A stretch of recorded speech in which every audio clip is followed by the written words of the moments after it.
we'll move on to argument 3.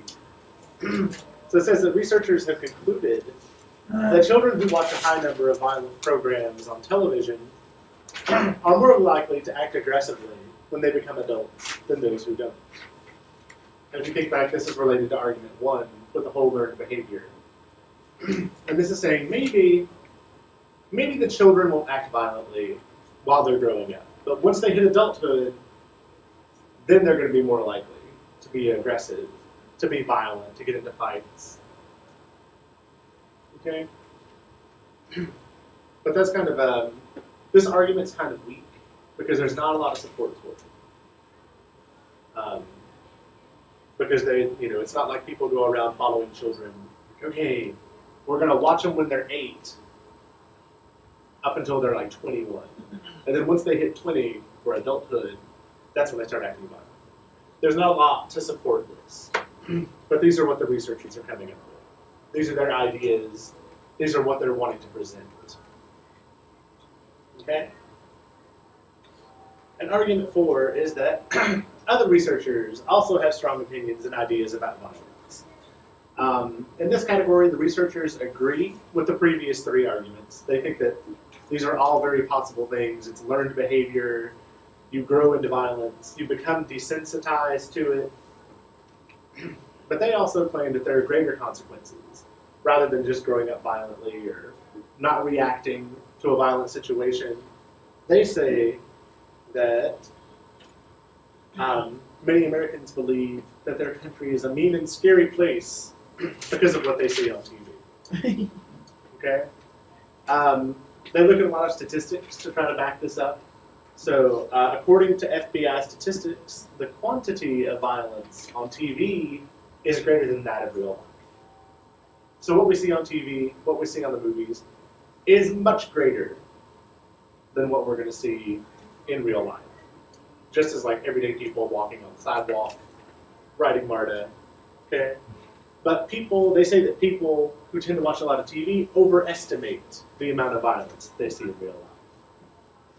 So they get on the train and they're seeing, people fighting and like, oh, I can't ride the train late at night because that's when the muggers are out, the bad things happen. So they tend to overestimate what's going to happen in real life because of what they see on TV. And these people are also generally more afraid of the world. So these are the people, like my mother, who tells me, to this day, she says, Danny, don't go out after dark. I was like, but I have to. My classes don't end until the sun goes down. I have no choice. But she thinks that I'm living in the city and that bad things are going to happen. Okay? So I have to reassure her that that's not the case. Okay? So overestimation of the amounts of violence and being more afraid of the world. That's what these researchers are saying. That people who watch too much TV, too many movies, this is how they see the world. So the researchers for this argument say that media violence constantly reinforces the idea that the world around them is more dangerous than it actually is. The results are, this can lead to a general fear and suspicion of people. A fun word to know is paranoia. People are paranoid. They are afraid of everything. Or they're very suspicious of people. There's no trust. Okay? And that also, since they're so afraid of the world and the violence that could potentially be out there, that they are willing to give up their individual freedom for more police protection. So they're willing to just kind of stay in the house. Maybe have curfews enforced where you can't be out after a certain hour. The researchers for this argument say that these people are very willing to give up their freedoms and allow that to happen. Now, where do you want to go back?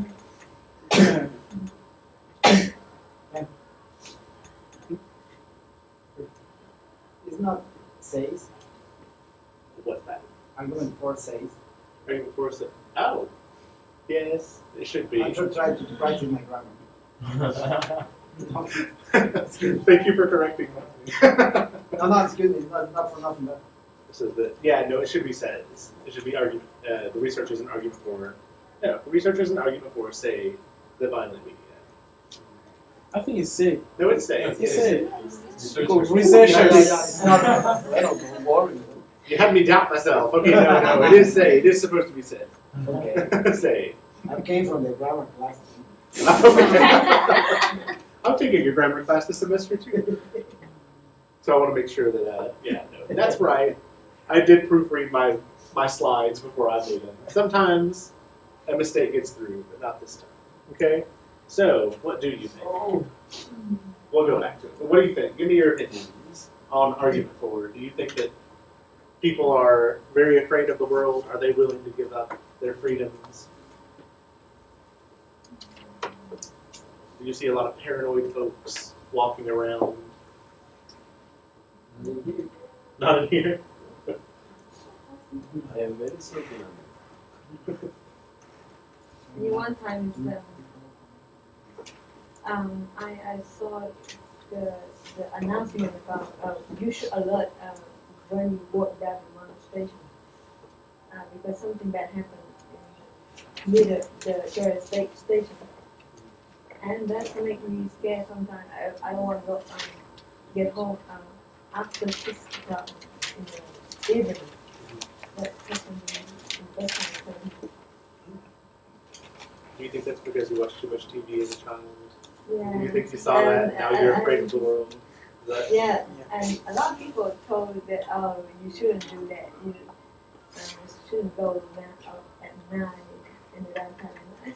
I will erase a lot of things back because, I never did it before. Yeah, I mean, sometimes it's warranted. It's okay. People will be like, maybe you shouldn't go to this part of town at this time. And there's a reason for it. Maybe it's a bad part, something like that. But you have to look at some people that tell you not to go anywhere ever at night. Okay, so sometimes it's being careful, sometimes it's being overly careful. Yeah. Some people can take it a little too far as trying to be safe and get away from violence. Okay? Let me come over here and see this, because that's the end of the lecture.